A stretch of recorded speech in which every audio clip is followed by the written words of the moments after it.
இயேசுவின் நாமத்தினாலே synergy mission இந்தியாவினராக உங்கள் யாவரையும் அன்போடு நான் வாழ்த்துகிறேன், வரவேற்கிறேன். சினர்ஜி மிஷன் ஊழியங்கள் இந்தியாவிலே வட மாநிலத்திலே அநேக ஊழியங்களை செய்து கொண்டு வருகிறார்கள். ஸ்பெஷலி மிஷனரிஸுக்கு அவர்கள் உதவி செய்து கொண்டிருக்கிறார்கள். அநேக சபை கட்டப்படாத இடங்களிலே அவங்க ரீச் பண்ணி கொண்டிருக்கிறாங்க. இவர்களுக்காய் நாம் ஜெபிக்க வேண்டியது நம்முடைய கடமையா இருக்கிறது. ஒரு விஷயம் என்னோடு கூட ஜெபத்தில் நீங்கள் இணைந்து கொள்ளுங்கள். அன்பான நல்ல தகப்பனே, விசேஷமாய் நாங்கள் வருகிறோம். இந்த சினர்ஜி மிஷன் இந்த ஊழியங்களுக்காய் நன்றி செலுத்துகிறோம். இந்த கடைசி காலங்களிலே ஆண்டவரே, உமக்காய் ஆண்டவரை நின்று கொள்ளுகிற இந்த ஊழியத்துக்காய் நன்றி அப்பா. ஆண்டவரே, இந்த ஊழியத்தின் எல்லைகளை கர்த்தர் நீர் விரிவாக்குவீராக. இந்தியாவில் இவர்கள் செய்கிற அநேக ஊழியங்களுக்காய் நன்றி. அநேக மிஷனரிஸ், அதே போல அநேக சபைகளுக்கு ஆண்டவரை அவருடைய கரங்களை ஆண்டவரை இவர் நீட்டி இருக்கிறார்கள், உதவிகளை செய்திருக்கிறார்கள், ஜெபங்களிலே தாங்கி இருக்கிறார்கள். செய்கிற இந்த ஊழியத்தை கர்த்தர் நீர் பல மடங்கு ஆசீர்வதிப்பீராக. எல்லா தேவைகள் சந்திக்கப்படுவதாக, எல்லா பண தேவைகள் என் கர்த்தர் நீர் சந்திக்கும்படியா ஜெபிக்கிறோம். தேவையான ஆள் பலத்தை கொடுங்கப்பா. ஒத்தாசைகளை கர்த்தர் நீர் அனுப்புவீராக. பரத்தில் இருந்து ஆண்டவரே, நீர் வானத்தின் பலகணிகளை திறந்து இடம் கொள்ளாமல் இந்த ஊழியங்களை நீங்க ஆசீர்வதிங்க. அப்பொழுதுதான் இந்த ஊழியத்தினால இன்னும் அநேகருக்கு ஒரு பிரயோஜனத்தை ஆண்டவரை ஏற்படுத்த முடியும். ஆண்டவரே, ஊழியங்களை நடத்துகிற எல்லா ஊழியர்களையும், இதுல ஸ்டாஃப்ஸ், அதே போல யார் யாரெல்லாம் இதுல பொறுப்பா இருக்கிறார்களோ, ஊழியங்களை கர்த்தர் நீர் நிறைவாய் ஆசீர்வதிப்பாங்க. இயேசுவின் நாமத்தினாலே ஜெபிக்கிறோம் நல்ல பிதாவே. ஆமென், ஆமென்.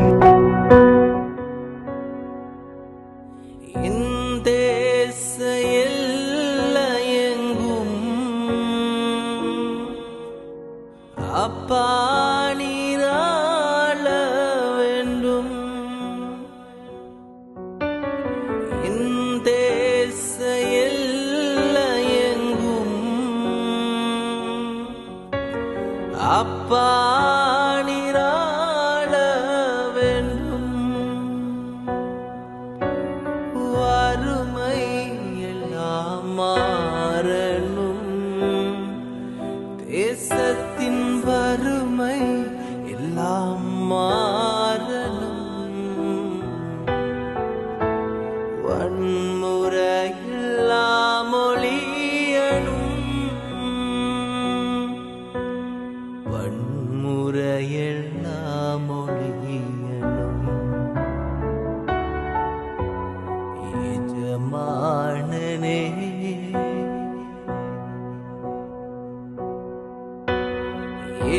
எஜமானனே,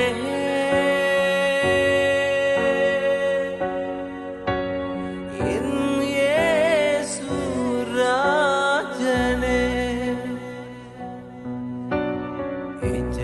எஜமானனே,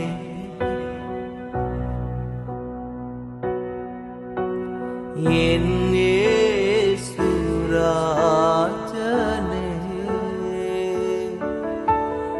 எண்ணமெல்லாம் என் ஏக்கமெல்லாம் உம் சித்தம் செய்வதுதானே. என் எண்ணமெல்லாம் என் ஏக்கமெல்லாம் உம்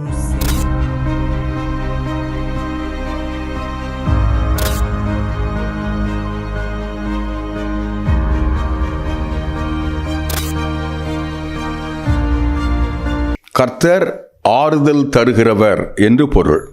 நாகும் தீர்க்கதரிசியின் புத்தகத்தை பற்றி இப்போது சிந்திப்பதற்காக தேர்ந்தெடுத்திருக்கிறோம். கர்த்தர் அரணான கோட்டை என்று 1 அதிகாரம் 7 கூறுகிறது. கர்த்தர் நல்லவர், இக்கட்டு நாளிலே அரணான கோட்டை, தம்மை நம்புகிறவர்களை அறிந்திருக்கிறார்.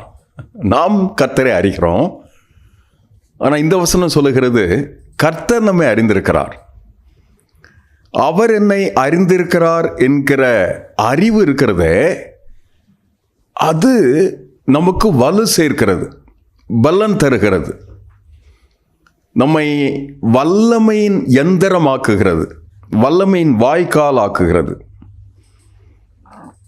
நாகும் தீர்க்கதரிசியின் துவக்கம் இப்படி கூறுகிறது: நினிவேயின் பாரம். நாகூமின் தரிசன புத்தகத்தில் நினிவே நாம் ஏற்கனவே சிந்தித்த யோனாவின் தீர்க்க தரிசனத்தில் மைய பொருளாக நினிவே என்கிற பட்டணம் இருந்தது. அதை ஆங்கிலத்தில் சூப்பர் பவர் என்று சொல்வார்கள்.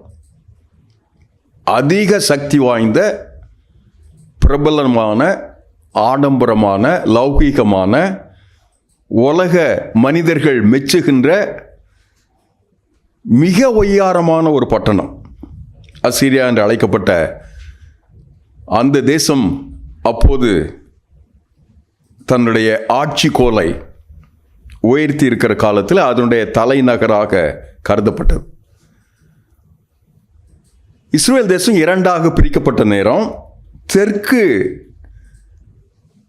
பகுதி, சதர்ன் கிங்டம் என்று சொல்லுவோம், தெற்கு ராஜ்யத்தை யூதா என்கிற எளிய குலம் வாழ்ந்து கொண்டிருந்தது. அதை மனிதர்கள் கொள்ளையடித்தார்கள், வெறுமனே ஆக்கியிருந்தார்கள். எருசலேம் அக்கறையற்று பாழ்பட்டு போயிற்று. அங்கிருந்த சிறுவர்கள், வாலிபர்களை தங்களுடைய நாட்டின் இராணுவத்துக்காக அவர்கள் கடத்தி செல்லப்பட்டார்கள். இவைகளாவும் நடைபெற்று கொண்டிருக்கிற அந்த காலம் நினிவே யோனா காலத்தில் மனம் திரும்பி ரட்டுடுத்தி கடவுளின் திட்டத்தை ஏற்று இப்போது 100 ஆண்டுகளாயிற்று. இந்த 100 ஆண்டுகளுக்கு பிறகு எத்தனையோ தலைமுறை இப்போது வந்து சேர்ந்து விட்டது இல்லையா? ஆகையினால அவர்களுக்கு ஆவிக்குரிய பொறுப்பு, பிரமாணம், நியமனம், ஆண்டவரின் திட்டம், தீர்மானம், எருசலேம், இஸ்ரவேல் சந்ததி, கடவுளின் உலகரங்கான திட்டம், இவைகளெல்லாம் புரியாத புதிராக இருக்கிறது. நினிவே தீர்க்கதரிசியாக இந்த காலத்தில் தோன்றுகிறார். தேசத்தில் அந்தந்த தலைமுறைக்கு தரிசனம் நிறைந்த, ஒப்பு கொடுத்தல் உள்ள ஆவிக்குரிய தலைவர்கள் தேவை. 100 ஆண்டுகளாக நல்ல மனமாறி ரட்டுடுத்தி கடவுளின் அண்டையில் வந்த நினிவே பட்டணம் இப்போது பாழ்பட்டு போயிற்று. தேவ திட்டத்தில் தடுமாறுகிறது. உலக வேகத்தில் கண்டது காட்சி, கொண்டது கோலம் என்கிற விதங்களில் வாழ்ந்து கொண்டிருக்கிறது. வின் அட் ஆல் காஸ்ட் என்று சொல்வார் ஆங்கிலத்தில். வெற்றி தான், வெறித்தனமான வெற்றி.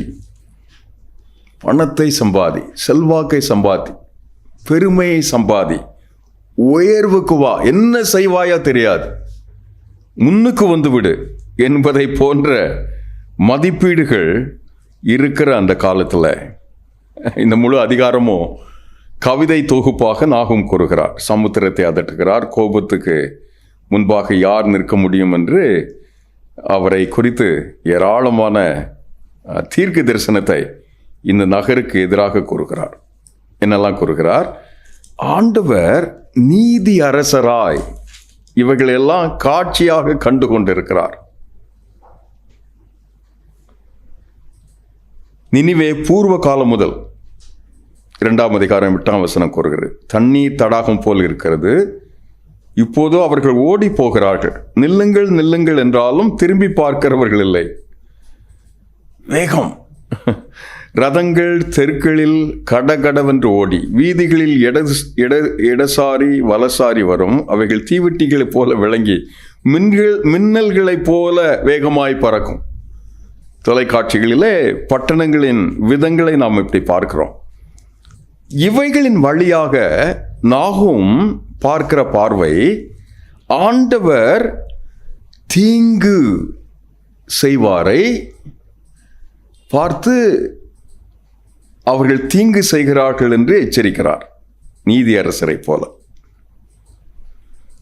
பின்பு ஆண்டவர் மனம் உருக்கமுள்ளவர் இல்லையா, நல்லவர் இல்லையா, இக்கட்டு நாளில் அரணான துணையாக இருக்கிறார் இல்லையா, கோட்டையாக நமக்கு நிற்கிறார், தம்மை நம்புகிறவர்களை அறிந்திருக்கிறார் இல்லையா.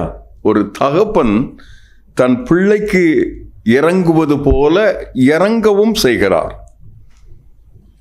தெரிந்தெடுத்து என்னுடைய பிள்ளை, என்னுடைய குடும்பம், என்னுடைய மகன், என்னுடைய மகள் என்று அவருடைய திட்டத்தில், தேவ திட்டத்தை ஒரு தகப்பன் தன் குடும்பத்தில் மனதுருகி அவர் செய்து நிறைவேற்ற வேண்டும் என்பதற்காய் எத்தனை விரோதமாக பொல்லாத நினைவுகள் கொண்டு, ஆலோசனை கொண்டு,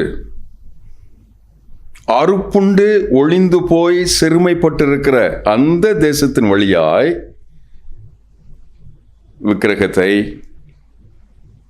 கர்த்தருக்கு விரோதமான நிர்மூலமான கனவீனமான காரியத்தை செய்து கொண்டிருந்தாலும் கர்த்தர் ஒரு தகப்பனை போல காணப்படுகிறார். ஒவ்வொரு தலைமுறைக்கும் ஆண்டவர் ஒரு திட்டம் தருகிறார். அந்த திட்டத்தை தான் 1 அதிகாரம் 15ஆம் வசனம் கூறுகிறது. இதோ சமாதானத்தை கூறுகிற சுவிசேஷனுடைய கால்கள் மலைகளின் மேல் வருகிறது. ஏசாயா இந்த தீர்க்க தரிசனத்தை தான் மிஷனரி பணிக்காக சொல்லப்பட்டதாக நாம் கொண்டாடுகிறோம்.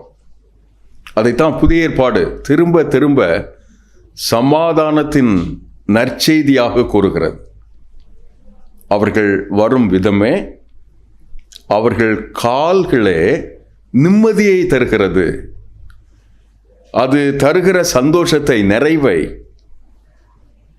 சமாதானத்தை உரைக்கிற விதத்தை இந்த நாகும் தீர்க்கதரிசி இந்த சமாதானத்தை கூறுகிறவாக கூறி அந்த தலைமுறைக்கு ஆண்டவரின் அந்த திட்டத்தை ஏற்பதற்காக அழைக்கிறார்.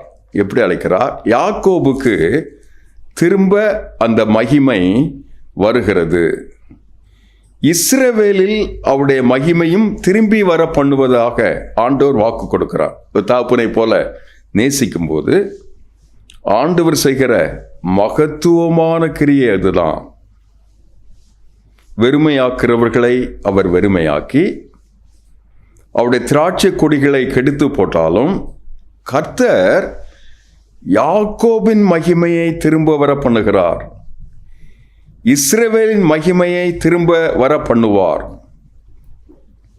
என்று ஒரு ஆறுதல் மொழியை சொல்லி அவர்களை தேற்றுகிறார், ஆற்றுகிறார். சொல்லிவிட்டு சுய சார்பு கொண்ட மனித இனமாய், விசுவாச இனமாய், எண்ணிறந்த சேனையாக இருந்தாலும், எண்ணிறந்த திறமைகளையும் வரங்களையும் கிருபைகளையும் பெற்றிருந்தாலும், எத்தியோப்பியாவும் எகிப்தும் எண்ணிறந்த சேனையால் அதற்கு பலனாக இருந்தும், பூத்தும் லூபிமும் அதற்கு சகாயமாக இருந்தும், 3 அதிகாரம் 9ஆம் வசனம், அவர்கள் வெறி கொண்டு ஒழித்து சத்துருவுக்கு தப்ப அரணான கோட்டையை தேடுகின்ற காலங்களில் உன் தேசத்தின் வாசல்கள் உன் சத்துருவுக்கு முன் திறவுண்டு போகிறது. அக்னி உன் தாழ்பாள்களை பட்சிக்கிறது. எத்தனை கடுமையான நெருக்கத்தை இந்த பட்டணத்தில் வாழ்கின்ற கடவுளுடைய பிள்ளைகள் சந்தித்தார்கள் என்று வேதவசனம் கூறுகிறது. அதனுடைய உண்மையான முதல் காரணம் அவர்களையே சார்ந்து இருக்கிற நிலை, சுயசார்பு என்று தமிழிலே சொல்லுவோம். சபை, மிஷனரி இயக்கங்கள், சபையில் ஆண்டவருடைய திருத்திட்டத்தை நிறைவேற்றுவதற்காக ஒப்பு கொடுத்திருக்கிற கடவுளுடைய பிள்ளைகள் அப்படி ஆண்டவரின் திருத்திட்டத்தை நிறைவேற்றுவதற்காக வாழ வேண்டிய விதத்தில் வாழாதபடி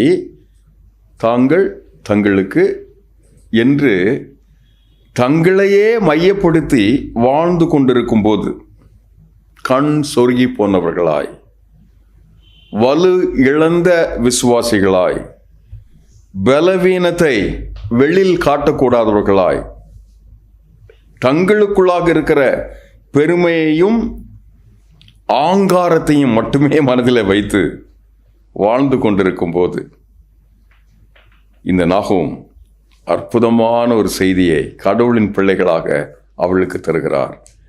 கர்த்தர் அரணான கோட்டை.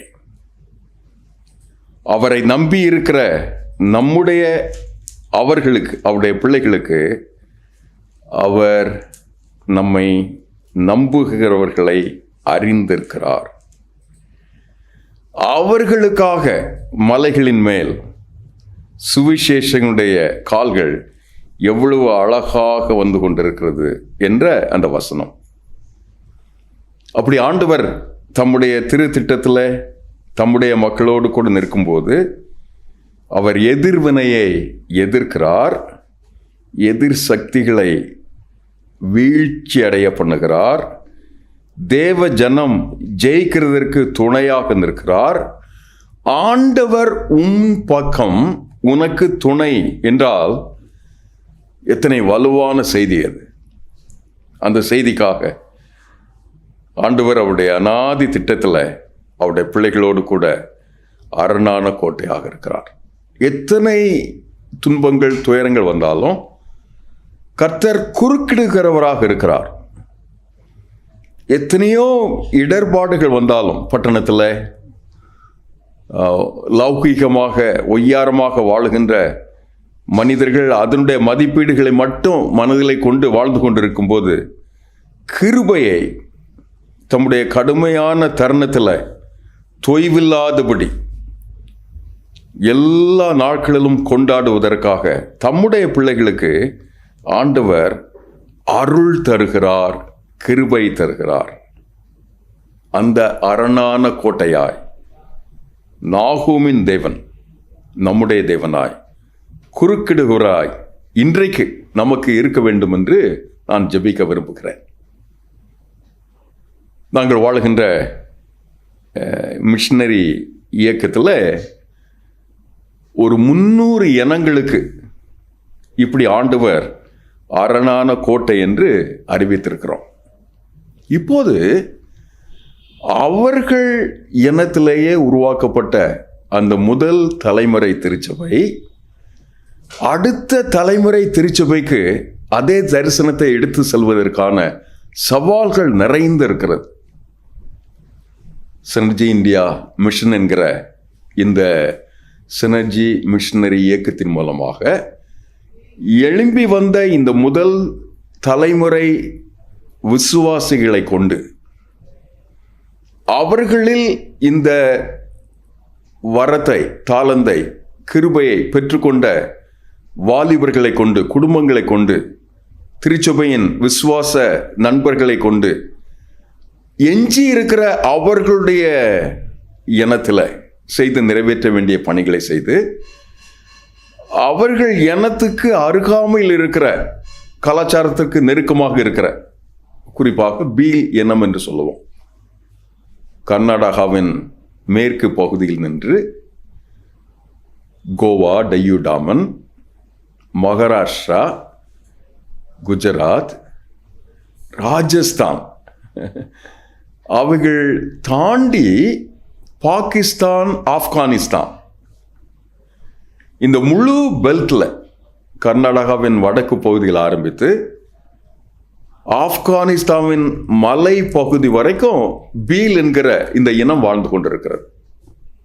அவர்களில் ஒரு 20 இனங்களில் மகத்தான சேவையை இந்த பிந்திய நூற்றாண்டில் கர்த்தர் இந்தியாவில் நிகழ்த்தி இருக்கிறார்.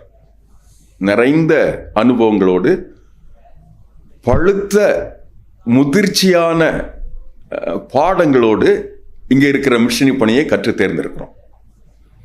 இந்த பணிகளின் மூலமாக வந்த நல்ல விளைவுகளை அடுத்த தலைமுறைக்கு எடுத்து செல்வதற்காக இளம் பருவத்தினரை, இந்த விசுவாசத்திலே ஊக்கமாக நிற்கிற கடவுளின் பிள்ளைகளை முன்னிறுத்தி அவர்களுக்கு இந்த பார்வையை தந்து, தரிசனத்தை தந்து, அடுத்த தலைமுறைக்கு பக்கத்தில் இருக்கிற நாசிக் பட்டணத்தையோ, டானா பட்டணத்தையோ, மும்பை பூனா பட்டணத்தையோ நீங்க நம்பி இருக்க வேண்டியதில்லை. ஆண்டவரை நம்பியிருங்கள். அவர் உங்களுக்கு ஆறுதல் செய்கிறவர். அவர் உங்களை குறுக்கிடுவார், உங்களுக்கு கிருபை தருவார். அந்த கிருபையை எத்தனை கடுமையான தருணத்திலும் நீங்கள் காத்துக்கொள்ள முடியும் என்கிற அந்த நல் நம்பிக்கையை கர்த்தர் அரணான கோட்டை என்கிற இந்த வசனத்தின் மூலமாக ஊற்றுகிறோம். இதன் விளைவாய் எங்களுக்குள்ளே ஒரு ஆர்வம். இந்த பீல் இனத்தவர்கள் என்பவர்கள் ஏறத்தாழ 1 கோடி பேர் நம்முடைய நாட்டில். அவர்களில் ஒரு 20 இனங்கள் இல்லை. ராஜஸ்தானில், தெற்கு ராஜஸ்தானில், குஜராத்தில், மகாராஷ்டிராவில் திரளாய் இவர்களின் வழியாய் இந்த முழு ஆதிவாசி இனம் என்று அழைக்கப்பட்ட இந்த அழகு மக்கள் இனத்திற்கு, பழங்குடி இனத்துக்கு இயேசுவை ஆசீர்வதிப்பதற்காக தருகிறோம். அதன் வாயிலாய் படிப்பில், அறிவில், வளர்ச்சியில், ஞானத்தில், கிருபையில், உலக அறிவில், சமுதாய மாற்றத்தில் அவைகளுக்கு ஊடாக சென்று தொழிற்கூடங்களின் கல்வியை கற்று அவர்கள் சமுதாயத்தில் பிற இனங்களைப் போல நின்று வாழ்வதற்கான கிருபைகளை பெற்றுக்கொள்கிறார்கள். நாகூமின் கர்த்தர் அரணான கோட்டை, குறுக்கிடுகிறவர், கிருபையை கடுமையான தருணத்திலும் எனக்கு சொல்லித் தருகிறவர், அப்படி ஆறுதல் தருகிறவராய் உங்களுக்கு நிற்க வேண்டும் என்றும், அப்படி ஆறுதல் தருகின்ற அடுத்த தலைமுறைக்கு நம்மை இந்த கர்த்தர் நாகூமின் கர்த்தராய் எடுத்து செல்வதற்கு பயன்படுத்தப்பட வேண்டும் என்றும் நாங்கள் உங்களுக்காக ஜெபிக்கிறோம். கர்த்தர் நம்மை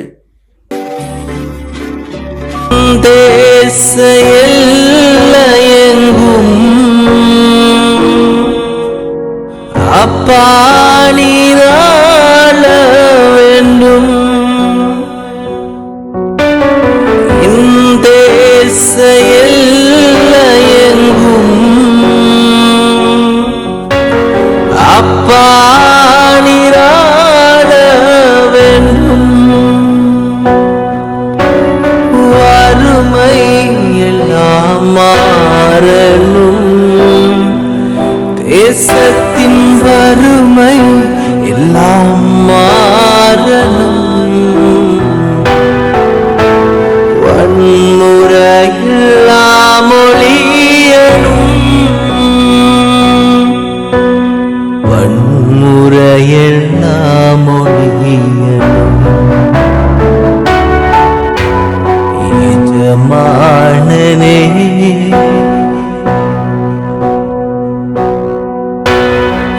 எஜமானனே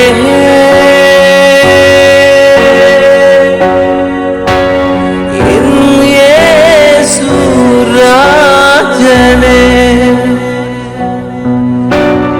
எஜமானனே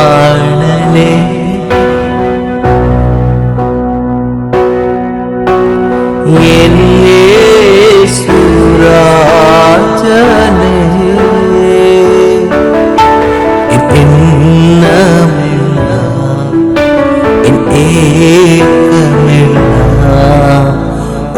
சித்தம் செய்வதுதானே என் எண்ணமெல்லாம், என் ஏக்கமெல்லாம் சித்தம் செய்வதுதானே.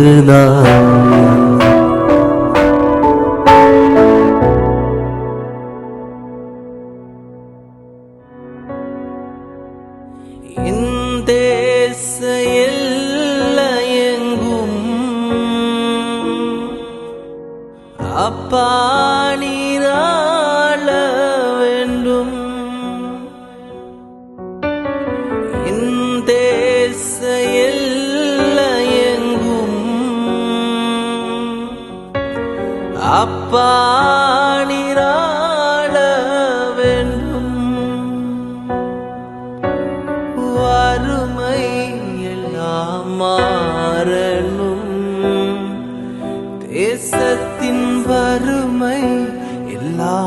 மாறணும் வன்முறையெல்லாம் ஒழியணும் வன்முறையெல்லாம் ஒழியணும் எஜமானனே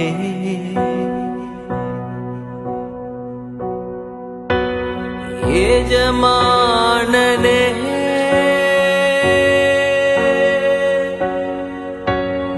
என் இயேசு ராஜனே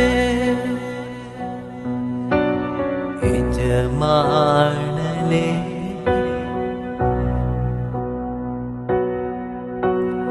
என்